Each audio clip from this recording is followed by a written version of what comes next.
റമലാൻ മാസം അടുത്തതോടെ ഷോപ്പിംഗ് സെന്ററുകളിൽ പരിശോധനകൾ കർശനമാക്കി ഒമാൻ ഉപഭോക്തൃ സംരക്ഷണ അതോറിറ്റി. റമലാൻ ബാസ്ക്കറ്റുകളുടെ ലഭ്യത ഉറപ്പാക്കുന്നതിനാണ് പരിശോധന. വിശുദ്ധ റമദാൻ മാസം അടുക്കുമ്പോൾ ഒമാനിലെ വിവിധ ഗവർണറേറ്റുകളിലെ ഷോപ്പിംഗ് സെന്ററുകളിൽ റമദാൻ ബാസ്ക്കറ്റുകളുടെ ലഭ്യത ഉറപ്പാക്കുന്നതിനായി ഉപഭോക്തൃ സംരക്ഷണ അതോറിറ്റി മാർക്കറ്റ് പരിശോധനകൾ ശക്തമാക്കിയിട്ടുണ്ട്. സ്ഥിരത, ന്യായമായ വില, ഉപഭോക്തൃ സൗഹൃദം എന്നിവ ഉറപ്പാക്കുന്നതിനുള്ള ശ്രമങ്ങളുടെ ഭാഗമായാണ് പരിശോധന നടത്തുന്നത്. കൂടുതൽ ആളുകൾക്ക് ആശ്രയമാവുന്ന റമദാൻ ബാസ്ക്കറ്റ് പുറത്തിറക്കുന്നതിന് പ്രധാന വാണിജ്യ കേന്ദ്രങ്ങളുമായി CPA സഹകരിക്കുന്നുണ്ട്.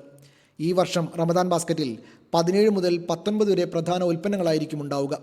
അവയുടെ വില 10 റിയാലിൽ കൂടരുതെന്നും നിർദ്ദേശമുണ്ട്. പല ഗവർണറേറ്റുകളിലും വിവിധ സ്ഥാപനങ്ങൾ റമദാൻ ബാസ്ക്കറ്റ് സംരംഭം ഇതിനകം ആരംഭിച്ചിട്ടുണ്ട്.